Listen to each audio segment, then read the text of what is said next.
কিরে বন্ধু, কি খবর ভাই? বিয়ে বাড়ি গিয়েছিলিস কালকে? কই না তো। তোকে তো নেমন্তন্ন করেনি, তুই গোয়া থেকে যাবি ভুলে গেছিলাম। আর বুঝিস না, কালকে ভালো করে খেয়ে এলাম, মানে ইয়ে অবধি খেয়েছি। সকাল থেকে তো পেট খারাপ করেছে, কতবার বাথরুমে তার ঠিক ঠিকানা নেই। যাই হোক, তো খেয়ে আমি কি বলবো,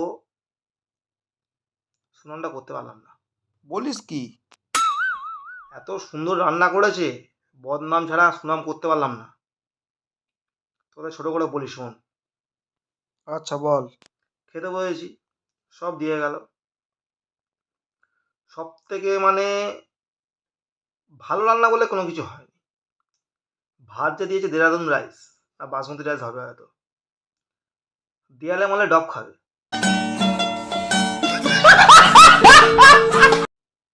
এটা কি মানা যায়?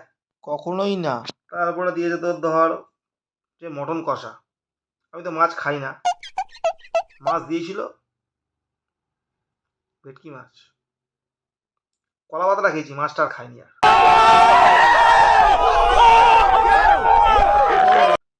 বুঝতে পারলি?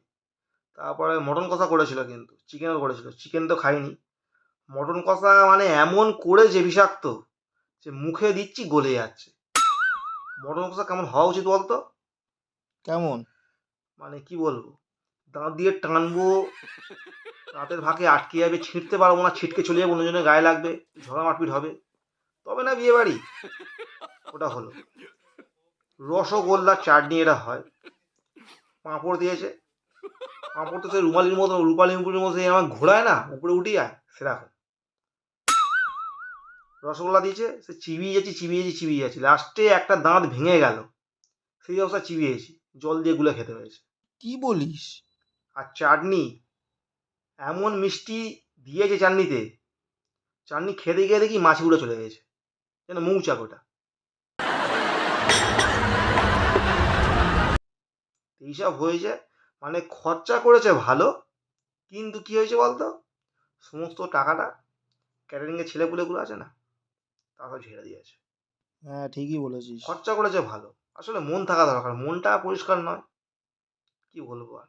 যাই হোক, মোটামুটি খেয়েছি ভালো, খারাপ খাইনি আমি। ওই অবস্থায় মটন মোটামুটি 7-8 খেয়ে নিয়েছি।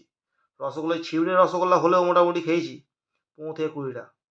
বুঝতে এমনি সব ভালো হয়েছে, খারাপ কোনো কিছু হয়নি। দেখি আবার যদি একটা বিয়ে বাড়ি পড়ে, সেখানে গিয়ে রিভিউটা দিয়ে দেবো আর কি, বুঝতে পেরেছিস তো? আসি তাহলে, বুঝছিস? ঠিক আছে।